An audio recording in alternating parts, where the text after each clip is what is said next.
This episode is brought to you by Shopify.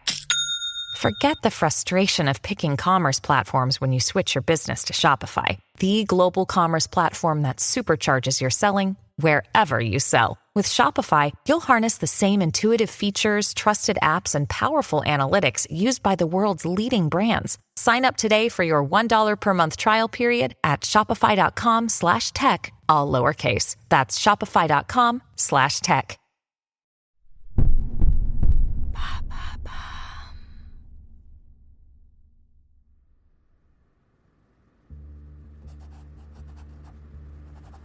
Préfecture de Tokyo, hiver 1983. Dans l'ambiance enfumée d'un petit studio d'animation, un homme dessine. Il a la quarantaine, une cigarette à la bouche, et ses yeux cerclés d'une paire de lunettes noires furettent partout sur sa feuille. Imperturbable, il laisse son crayon naviguer, tracer les lignes d'un paysage, un horizon, une ligne de fuite et au premier plan, un personnage. Sa main est rapide, comme si elle savait exactement quoi faire. Et par petites touches, tantôt précises, tantôt griffonnées, le croquis prend forme peu à peu. Le dernier rayon de soleil filtre à travers le store de la fenêtre et l'homme est toujours affairé. Il travaille déjà depuis les premières heures du jour et ne bougera pas de sa chaise avant d'avoir esquissé quelque chose de fort et d'original.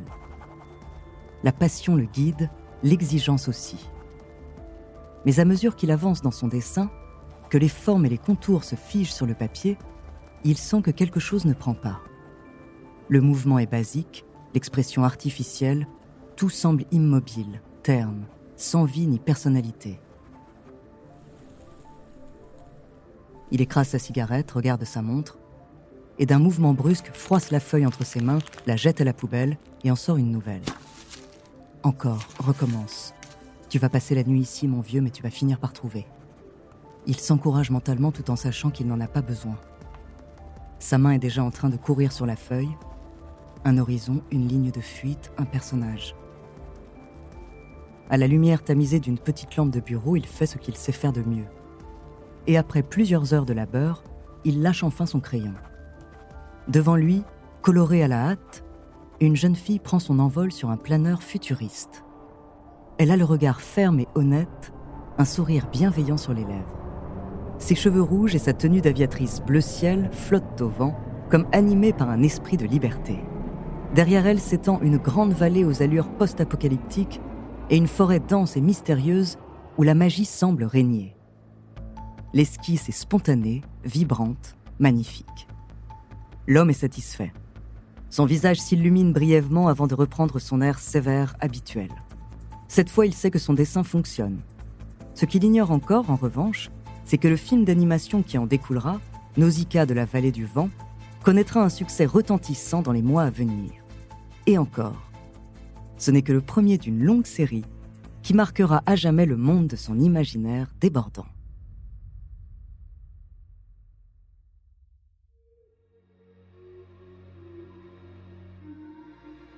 Bonjour, je suis Andrea Brusque, bienvenue dans Les Fabuleux Destins. Aujourd'hui, je vais vous parler d'un génie de l'animation japonaise. Ces films ont fait le tour du monde et fait rêver autant d'enfants que d'adultes. Travailleur acharné, amoureux du dessin et de belles histoires, il a enchaîné les chefs-d'œuvre pendant plusieurs décennies. Son nom, Hayao Miyazaki. De ses premières années à griffonner des carnets jusqu'à la renommée mondiale qu'il connaît aujourd'hui, découvrez son fabuleux destin.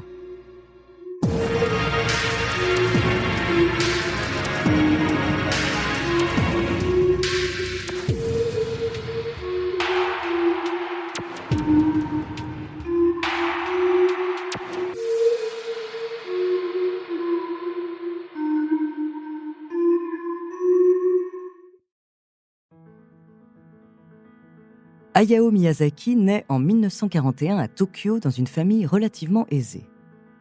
Son père dirige une entreprise en aéronautique spécialisée dans la fabrique d'avions de chasse pendant la Seconde Guerre mondiale. Sa mère, atteinte d'une forme de tuberculose, passe beaucoup de temps à l'hôpital.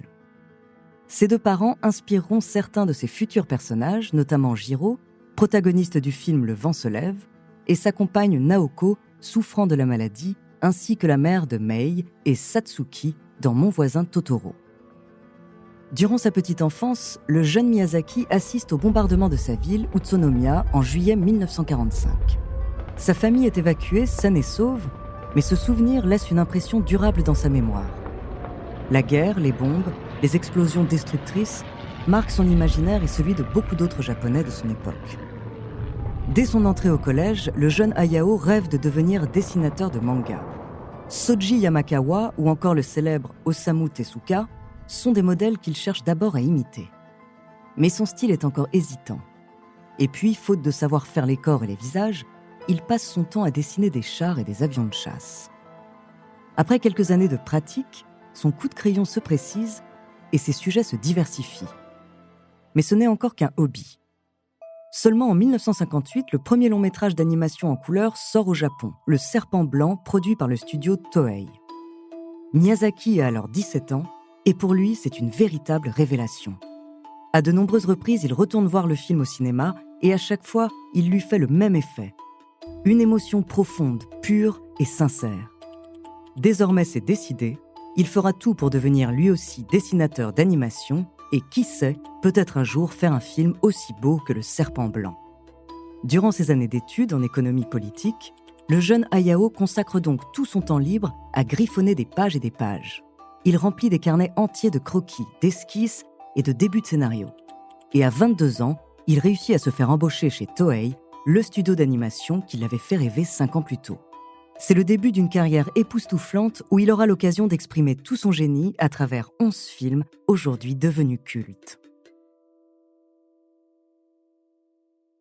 Avant de continuer cet épisode, nous voulions vous remercier pour votre écoute. Si vous voulez continuer de nous soutenir, abonnez-vous à la chaîne Bababam Plus sur Apple Podcast, cela vous permettra une écoute sans interruption.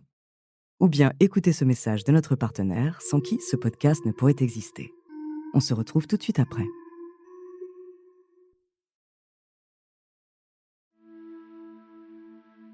Les premières années chez Toei Animation, Miyazaki est intervalliste.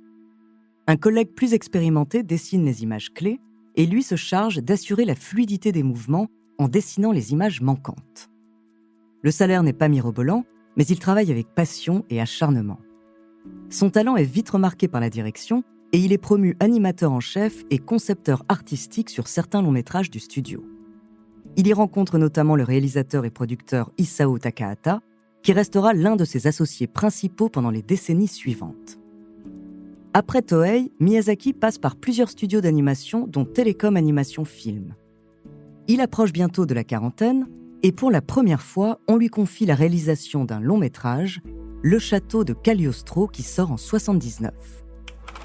Le film remporte un certain succès critique, mais pas vraiment au box-office.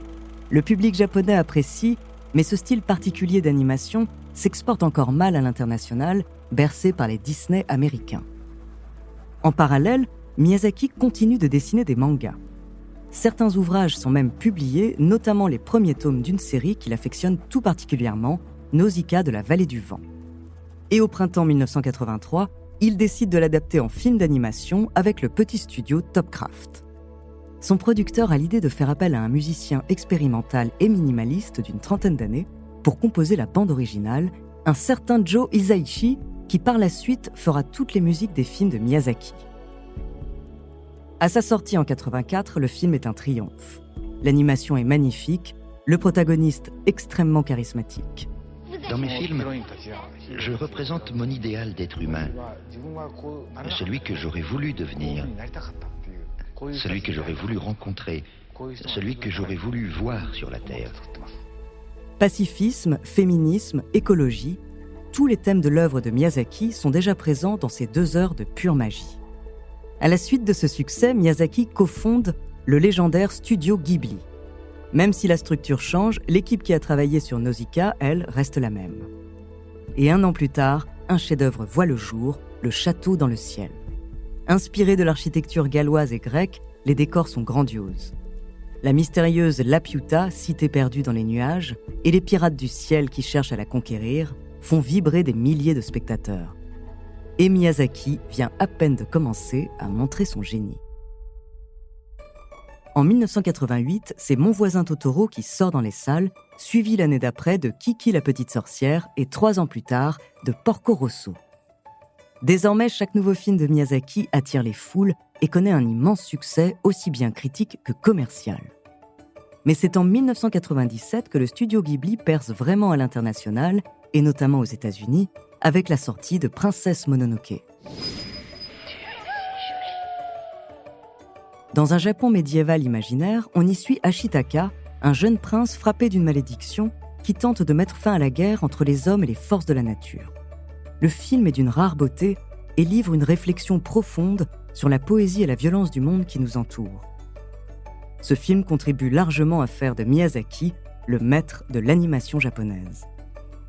Ce statut est largement confirmé 4 ans plus tard avec la sortie du Voyage de Chihiro, considéré par beaucoup comme l'un des plus grands films des années 2000, toutes catégories confondues. And the Oscar goes to Spirited Away, Hayao Miyazaki. Miyazaki remporte même un Oscar pour sa réalisation. Les années passent et le génie ne s'essouffle toujours pas. Le château ambulant en 2004, Ponyo sur la falaise en 2008, Le vent se lève en 2013. Mais Miyazaki décide finalement de prendre sa retraite. Toutes ces années de passion et de travail acharné l'ont fatigué. Et puis il n'est pas tout jeune maintenant. Son dernier film, signé à l'âge de 72 ans, l'a poussé dans ses retranchements. Très autobiographique, plus dur, plus sérieux, plus adulte que les précédents, il sonne comme une annonce de fin de carrière. Son travail est désormais connu dans le monde entier. 11 films magistraux aux décors somptueux et aux personnages tous plus excentriques les uns que les autres. Ils ont tous la particularité des grandes œuvres d'avoir plusieurs niveaux de lecture, un premier en surface pour les enfants avides de couleurs et d'aventures, et un autre plus discret, où l'activisme politique côtoie parfois la mélancolie et où le passage à l'âge adulte est montré sans niaiserie comme l'un des moments les plus difficiles de la vie. Mais récemment, Hayao Miyazaki a surpris le monde en annonçant son retour. Il revient avec un nouveau film intitulé Le Garçon et le Héron, qui sort au cinéma le 1er novembre 2023 en France. Comme quoi, comme d'autres grands artistes, l'octogénaire qui a marqué de son empreinte le monde de l'animation et de l'histoire du cinéma n'a toujours pas tiré sa révérence. Merci d'avoir écouté cet épisode des Fabuleux Destins, écrit par Élie Oliven et réalisé par Antoine Berry-Roger. Dans le prochain épisode, je vous parlerai d'une jeune femme kidnappée et enterrée vivante pendant 3 jours. En attendant, si cet épisode vous a plu, n'hésitez pas à laisser des commentaires et des étoiles sur vos applis de podcast préférés.